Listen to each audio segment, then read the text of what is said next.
An ancient war upon the land of Elan.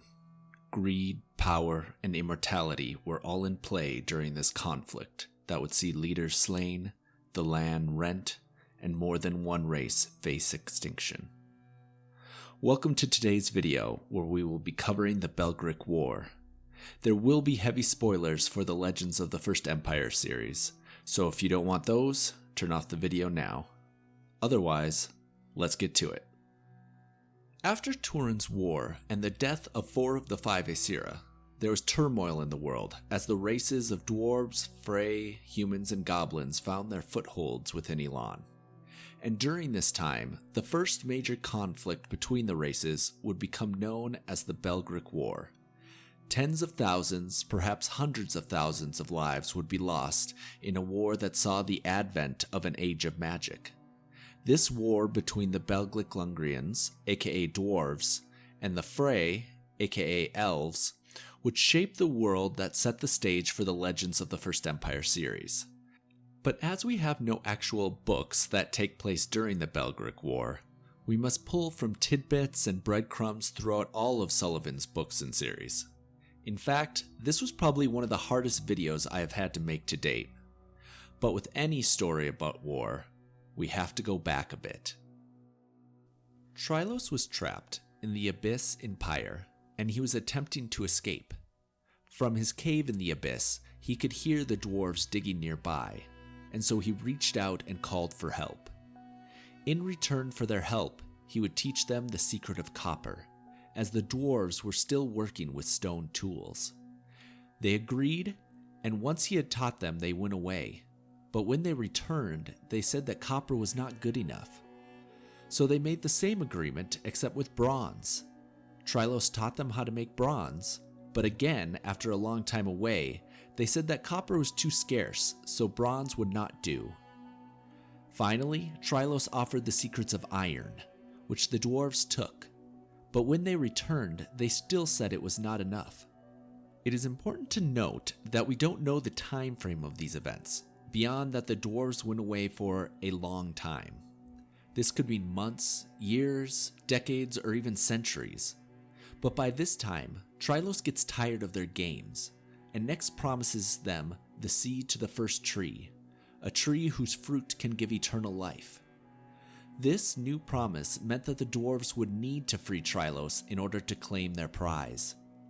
Under the leadership of King Midian, the dwarves freed Trylos.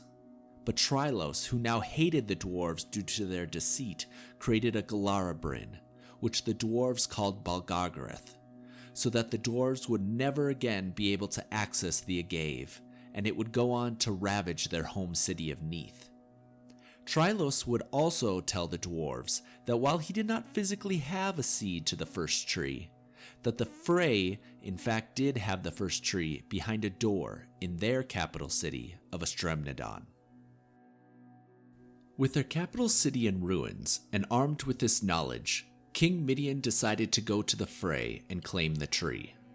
His daughter, Beatrice, who is one of the greatest seers in recorded history, warned her father not to start a conflict, but he did not listen. Midian went to the leader of the Fhrey at the time, Fhrey, and demanded the tree. And because Fhrey refused to grant the Durg king access, something she couldn't do because she couldn't open the door any more than you or I, the children of Drome attacked the children of Feral. King Midian would murder Fhrey, the third Fane of the Fhrey, which would officially mark the beginning of the Belgric War. In Fhrey's place, Alan Rist from the Instaria tribe would stand up to become Fane, as Volhoric recalls. When Gika was killed by the Durg at the start of the Great War, no one wanted to be Fane. Alan Rist, much to his credit, was brave enough to blow the horn. Alan Rist would go on to fight the Fhrey, and though the Fhrey were larger and faster than the dwarves, they would be fighting a losing battle. First off, the dwarves had superior weapons. As already discussed, they had learnt iron from Trylos, and so had superior materials, as witnessed by Persephone later, when she was walking through one of their armories in Carrick and saw halberds, pikes, tridents, maces, flails, shields, spears, and swords. On top of this advantage, it is believed that the dwarves had far superior numbers, as we know their armies were probably in the hundreds of thousands, while the Fhrey only recount their losses in the thousands. Alan Rist would attempt to stop the dwarven advance, but for 5 dark years he had fought a losing war against the Durg. Alan Rist was pushed back to the outpost that now bears his own name. As Nephron would recall thousands of years later while visiting the Highhold in Alan Rist, a golden cup famously rested precariously on the stone molding near the grand open hearth, and it was believed that Rist had placed his drink there just before rushing out to his death, his last act in that room. With Alan Rist now slain, it appeared King Midian's army would be able to march into the Fhrey homeland unopposed. But this is when the Aesira that started the whole conflict intervened once again. Trylos admits, "I gave Fenelaus a gift. To be honest, she already had it. I just showed her how to use it.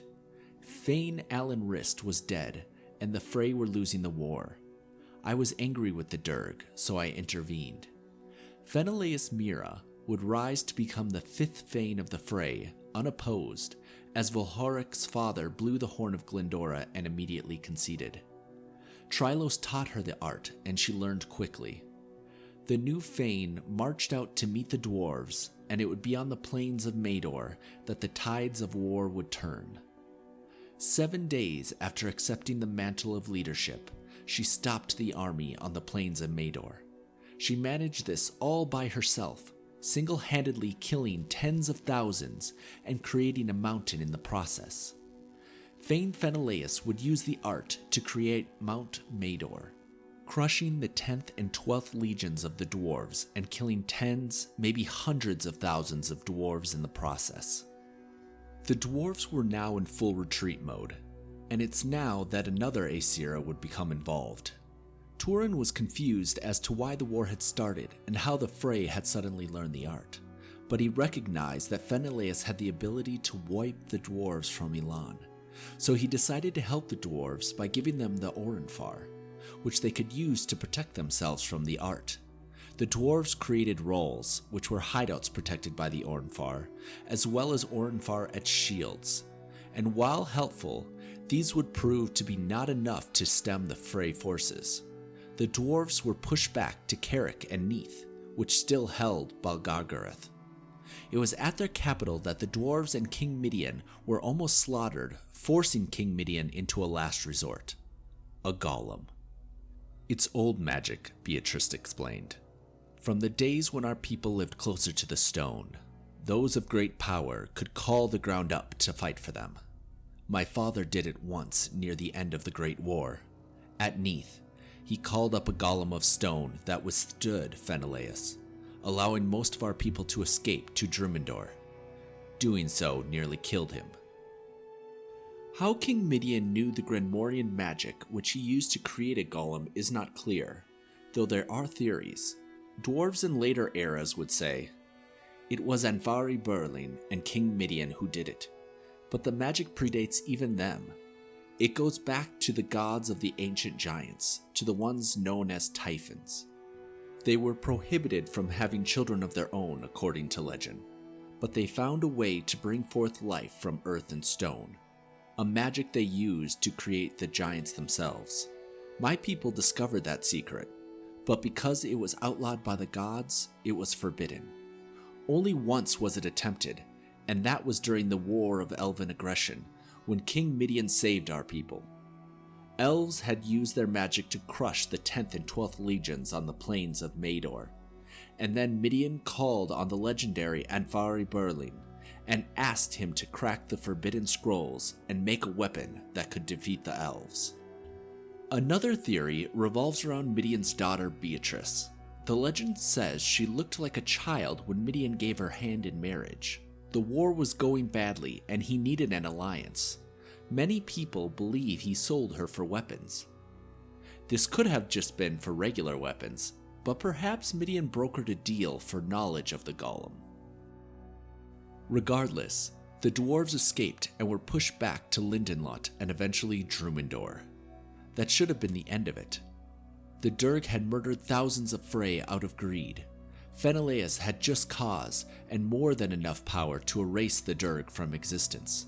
She chased them to Drumendor. Everyone expected her to rip it apart and throw the remains into the sea. The stories go that she left the Fhrey army camped around the base of the Durg fortress for weeks. It was again Turin intervening. Fenelaus would recognize Turin as Caraticus, the name Turin used when helping Glendora Fane establish Fhrey society thousands of years earlier, and so she was willing to take his counsel. Turin would take Fenelaus back to Estremnadon and through the door. Inside the sacred grove, he showed Fenelaus the first tree, and he allowed her to see the body of his beloved Illyria, to witness the cost of war and the penalty of hate. The shadow of the first Murleith fell to her knees, crying. The visit worked its magic. Fenelaus would return to Drumendor and offer King Midian peace, thus ending the Belgric War. The treaty did place harsh restrictions on the dwarves, though. The Fhrey would also station their Instaria tribe to man the 4 outposts of Alan Rist, Meridid, Cian Hall, and Irvanon to guard their borders. King Midian would eventually die, as well as Beatrice, thus ending what people thought was the royal line of the dwarves, though not truly. The dwarves would live kingless for thousands of years, using Lindenlot as their new capital city, before Rain the Great would re-establish the Belgic Empire. One last item I did want to touch on was the time frame of all of these events. We get many clues as to when the war occurred, but unfortunately, many of them are conflicting, so we will try to do the best we can. All of these dates are measured as BE, or before the Empire, which marks when the events of the Legends of the First Empire series takes place. For the oldest estimates, the Dwarves of Carrick believe Balgargareth has been around for 6,000 years, but 6,000 BE is almost certainly too early. Though some theories do say they may have discovered Trylos and the Agave at that time, and it was just thousands of years before he was set free. Next, it was stated that Fenelaus had ruled for nearly 2,600 years, so that would put the war around 2605 BE. In The Forgotten Race by Dubrian Ash, the historian thought the war lasted nearly 600 years, in fact, until the fall of Drumendor in 1705 BE, which would place the start of the beginning of the war around 2305 BE. We clearly know the war didn't last 600 years, though. In an Aquila meeting, Imali states, their seat, referring to the Instaria, was replaced by the Myrleith some 2,000 years ago, wasn't it? Which means the war would have had to have been at least 2000 BE or earlier. We do know that Lothian stated that Fenelaus took me with her to the battles of Mador and Craddock's Keep. I learned more in those 2 trips than I had in centuries. And Grindel states that Lothian is around 2100 years old, which means the war would have been around 1900 BE, though Grindel would have had a reason to understate Lothian's age at that point, so we may be able to rule that out. But it also makes the 2600 BE estimate too old, as Lothian doesn't seem to be 2800 years in Legends. In another scene, Lothian flippantly says, the Durg menace was vanquished, 1,000 years ago? But that is probably just a generic comment. Finally, when we meet Tekchin's father in Pyre, Tekchin says, this is my father, he died in the Durg War. As Tekchin is only around 850 at this time, that would mean the war would have had to have been 850 BE or later, which just seems completely off. So, given all these contradicting dates, my guess is that the war happened around 2300 BE and lasted somewhere between 6 and 20 years. But we will just have to wait and see if a definitive date ever appears.